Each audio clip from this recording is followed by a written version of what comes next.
ওয়াজ মাহফিল করবেন, একটা আলেমকে নিয়ে আসবেন। তার প্রথম শর্ত হলো যে আমাকে 15টা শর্ত আছে, 15টা শর্ত মানতে হবে।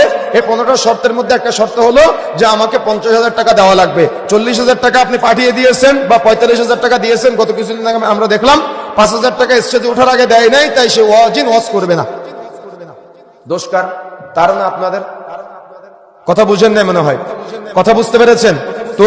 মূল্যবোধ যারা জাগ্রত করবে তাদেরও যদি মূল্যবোধ না থাকে বা তাদের যদি বিবেক না থাকে, তাহলে আর কি দরকার? একজন ব্যক্তি খেটে খাওয়া মানুষ বা একজন চাকরিজীবী যে ভালো লেভেলের চাকরি করে, ওই তার সারা মাসে যে ইনকাম আল্লাহ আপনাকে একদিনে দেয়, তারপরে আপনার শান্তি হয় না। আজকে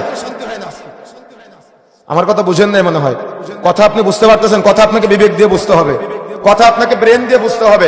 একজন কর্মজীবীর সারা মাসের, একজন মাদ্রাসার শিক্ষকের সারা মাসের যত বেতন আল্লাহ সুবহানাহু ওয়া তাআলা আপনাকে একদিনে সেটা দেয়, তারপরে আপনি হৃদয়ে প্রশান্তি পান না, তাহলে আপনি কি মানবতা শিখাবেন আমাদের?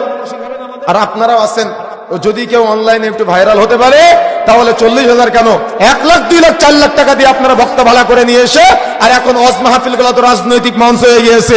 এই পুরো ওয়াজ মাহফিলের তাফসীরের জগৎটা এক সময় জাল তাফসীর, জাল বর্ণনা, কিচ্ছা কাহিনী চলতো, আর বর্তমানে প্রচলিত গণতন্ত্রের রাজনীতির প্রচারের একটা মাধ্যম হয়ে গিয়েছে, এগুলা নষ্ট হয়ে গিয়েছে। তার মানে শিক্ষিত মানুষেরা এগুলা শুনতে চায় না, আসতে চায় না, বসতে চায় না। কেন? আমাদের ভুলের কারণে। এই জন্য প্রিয় বন্ধুরা আমার, আমাকে আপনাকে বিবেক সম্পন্ন হতে হবে। আপনারই দোষ, আপনি তো এগুলা করতেছেন, আমাদের দোষ, আমরা এগুলোর সাথে জড়িত। সুতরাং প্রিয় বন্ধুরা আমার, প্রথমে আমাকে আপনাকে, অর্থাৎ যে শিক্ষক শিক্ষাই দিবে ওই শিক্ষকই যদি শিক্ষিত না হয়, তাহলে আপনাকে কি শিখাবে? কথা কি বুঝতে পারতেছেন? এই জন্য প্রিয় বন্ধুরা আমার, প্রথমে আমাদের দিয়ে আলোচনা শুরু করলাম। তার মানে আমরা যারা আছি, আমাদের মানবিক মূল্যবোধটা আগে হওয়া দরকার। অর্থাৎ যারা এই দাওয়াতের ময়দানের সাথে যারা জড়িত, তাদের চিন্তা থাকা দরকার, আল্লাহ আপনাকে ভালোবেসে আপনাকে মানুষের কাছে এই দাওয়াতটা পৌঁছে দেওয়ার সুযোগ দিয়েছেন। আল্লাহ সুযোগ না দিলে আপনি জীবনও পারতেন না।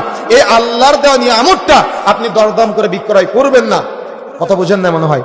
দরদাম করে বিক্রয় করলে অবশ্যই জবাব দেওয়া লাগবে।